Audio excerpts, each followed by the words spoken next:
አንቃለ ተፋትራ አሪፍ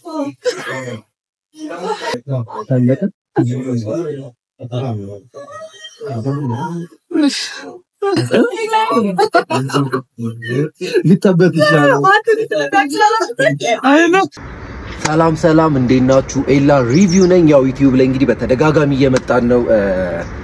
ዛሬ ናኒ የጥሬ ስጋ አፍቃሪዎች ማህበር ካወቃችኋት በደንብ ታዋቂ ነች በጥሬ ስጋና ልጋብዝ ብላኝ ጠርታኛለችና ሀበሻ የሚባለው ቤት ከሐዋሳ መጥተው አዲስ አበባ ከፍተዋልና ጥሬ ስጋ ቤት እዛ ሄደን ነው ምንበላው ብላኛለች።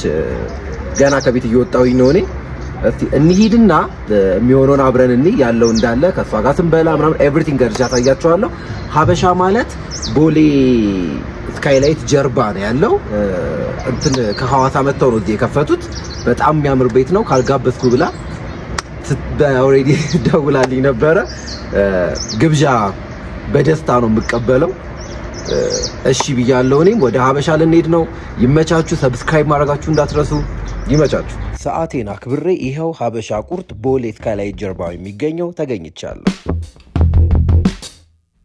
እንደተገናኘንም ናኒ ከመግባታችን በፊት ቁርጡን እዛው ቆመን ነው የምናስቆርጠው ብላ ወንበር ከመያዛችን በፊት ቁርጡ ጋር ሄደናል።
ጥሪያችን ደርሷል። እኛም ወንበራችንን ይዘናል። ይሄው ልክ እንደምታዩት ነው።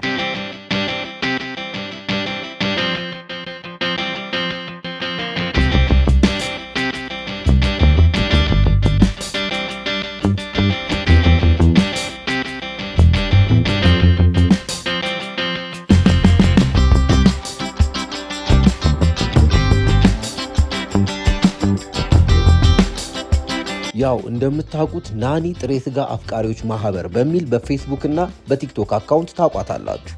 ዛሬ ደግሞ ይሄው እኔ ልጋብዘኝ እዚህ መታለች። በጥሬ ስጋ ፏያልን ነው። ከተማችን ላይም አሉ የሚባሉ ጥሬ ስጋ ቦታዎች ከናኒ እጅ አያመልጡ።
የቅድሙ የበሬ ነበር ይሄኛው ደግሞ የፍየል ጥሪያቸው ነው ይሄኛውንም ልንሞክረው ነው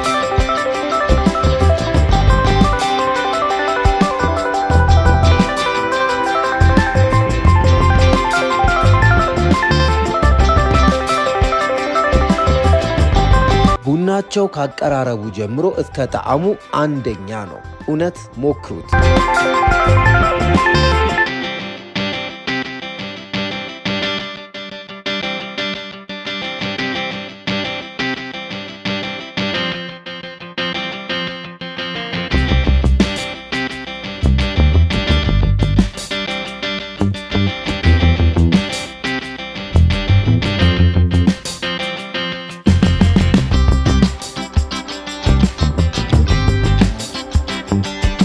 ሀበሻ ቁርጥ ቆይታችን ይሄን ይመስላል ሀበሻ የሚገኘው ቦሌ ከስካይላይት ሆቴል ጀርባ ነው